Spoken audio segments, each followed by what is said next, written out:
লোকসভাত যেতিয়া 3টালৈকে যাব পাৰোঁ বিধানসভাত নিশ্চয় আমি আৰু কৰিব পাৰিম এটা তেওঁলোকে অলপ ভিটামিন পাইছে আৰু সেই ভিটামিনটোৰ পৰিণামটো ক'ত দেখা গৈছে সাধাৰণ মানুহৰ ওপৰত বিশেষকৈ ছোৱালীসকলৰ ওপৰত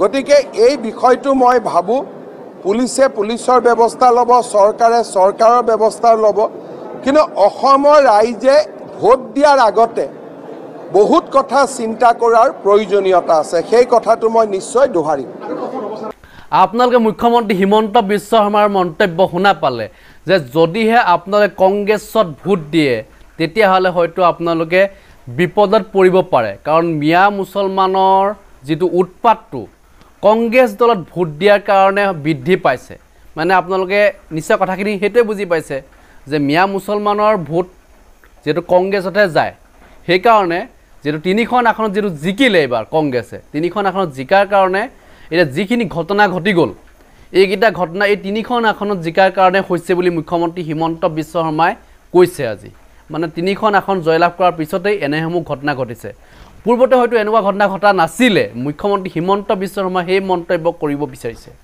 আচলতে এই কথাখিনি যুক্তিসংগত হয় নে নহয় আপোনালোকে সেই সম্পৰ্কত মন্তব্য প্ৰকাশ কৰিব কংগ্ৰেছত কেৱল মুছলমানসকলে আছে নেকি তাত হিন্দুসকল দায়ী নেকি যে কংগ্ৰেছত ভোট দিয়া মানে মুছলমানৰ ভোট দিয়া যে কংগ্ৰেছত ভোট দিয়া মানে এই সাম্প্ৰদায়িক ৰাজনীতি কৰা এনেকুৱা ধৰণৰ মন্তব্য ইতিমধ্যে আহিছে এই মন্তব্যৰ পৰাই কিছু কথা আপোনালোকে ধৰিব পাৰিছে যে কি প্ৰসংগত ক'বলগীয়া হ'ল মুখ্যমন্ত্ৰী হিমন্ত বিশ্ব শৰ্মাই আচলতে তেখেত যিহেতু মুখ্যমন্ত্ৰী তেখেতে শাসন কৰিব লাগিছিলে যে এনেকুৱা ঘটনা ঘটিলে দ্বিতীয়বাৰ যাতে এনেকুৱা ঘটনা ঘটিব নোৱাৰে সেই বিষয়টোক লৈহে মন্তব্য প্ৰকাশ কৰিব লাগিছিলে আৰু তাৰ কাৰণে আইন আনিব লাগে যিখন আইনে নেকি কোনো বাচি যাব নোৱাৰে এনেকুৱা আইনৰ সুৰুঙালৈ বহুত বাচি গৈছে যাৰ কাৰণে এনেকুৱাসমূহ ঘটনা ঘটিছে অপৰাধী সি কংগ্ৰেছ দলতে থাকক সি বিজেপি দলতে থাকক যাকে ভোট দি দিয়ক সি অপৰাধী ধৰ্ষণকাৰী গতিকে তেনেকুৱাবিলাক ব্যক্তিক এনকাউণ্টাৰ কৰি দিব লাগে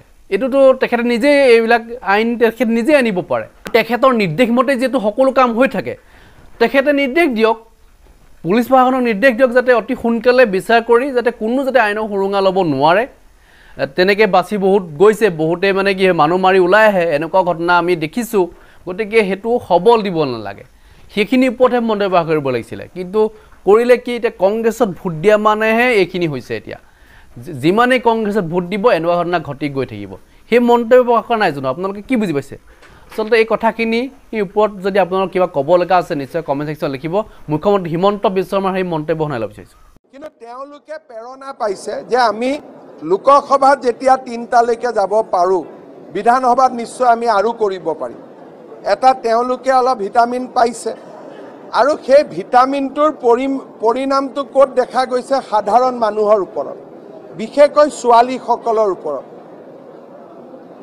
গতিকে এই বিষয়টো মই ভাবোঁ পুলিচে পুলিচৰ ব্যৱস্থা ল'ব চৰকাৰে চৰকাৰৰ ব্যৱস্থা ল'ব কিন্তু অসমৰ ৰাইজে ভোট দিয়াৰ আগতে বহুত কথা চিন্তা কৰাৰ প্ৰয়োজনীয়তা আছে সেই কথাটো মই নিশ্চয় দোহাৰিম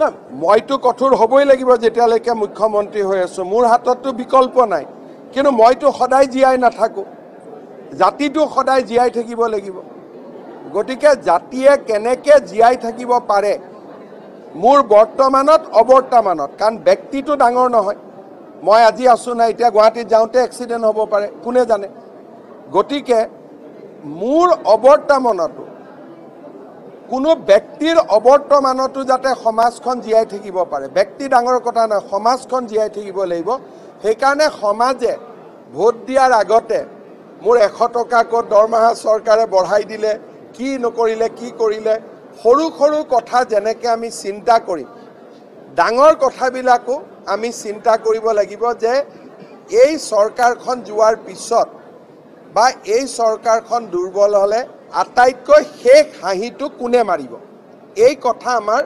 অৱচেতন মনত আমি চিন্তা কৰি ৰাখিব লাগে এনকাউণ্টাৰটো মানুহে নকৰে কোনোবাই যেতিয়া কাউণ্টাৰ কৰে তেতিয়া এনকাউণ্টাৰ হয় এনকাউণ্টাৰটো মই কৰোঁ বুলি কৰিব নোৱাৰোঁ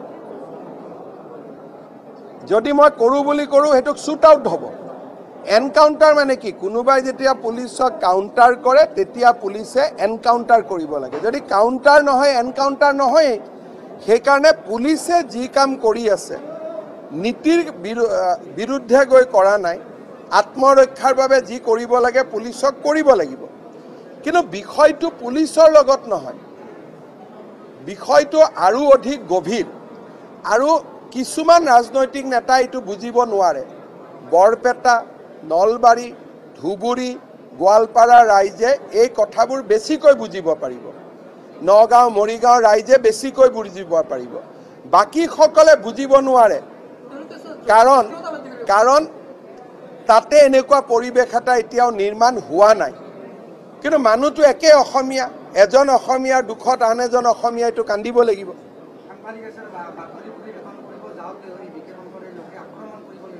আজি চাওক, আপোনালোকে বৰপেটাৰ সাংবাদিকসকলে বুজি পায় যে সেই ঘটনাটোৰ যেতিয়া বাতৰি সম্প্ৰচাৰ কৰিব গৈছিল আপোনালোকৰ ওপৰতে অত্যাচাৰ হ'ল।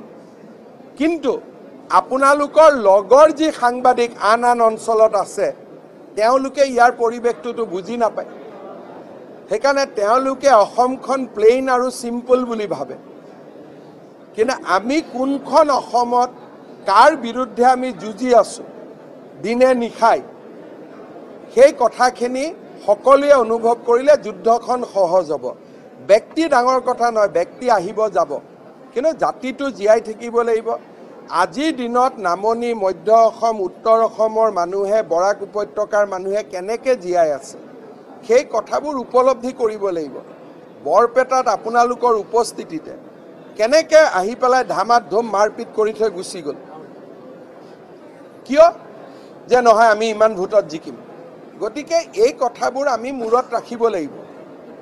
মই বা ৰণোজ পেগু ডাঙৰ কথা নহয়, আমি ব্যক্তি আছোঁ নাই। আজিয়ে মই বৰপেটা সত্ৰত গ'লোঁ, চবটো খালী মাটি দখল কৰাৰে আলোচনা হ'ল। ইয়াত 200 বিঘা মাটি লৈ গ'ল, ইয়াত 300 বিঘা মাটি লৈ গ'ল। গতিকে এই কথাবিলাক আমি বুজিব লাগিব। তাৰ সুযোগ লোৱা আমাৰ পৰিলক্ষিত হৈছে। ধুবুৰী, নগাঁও আৰু যোৰহাট লোকসভাত কংগ্ৰেছ দল বিজয়ী হোৱাৰ পিছত একাংশ ব্যক্তি আৰু সম্প্ৰদায়ে তাৰ সুযোগ লোৱা আমাৰ পৰিলক্ষিত হৈছে। যোৱা 3 বছৰ ৰাজ্যখনত এই ধৰণৰ ঘটনা একেবাৰে নোহোৱা হৈছিল।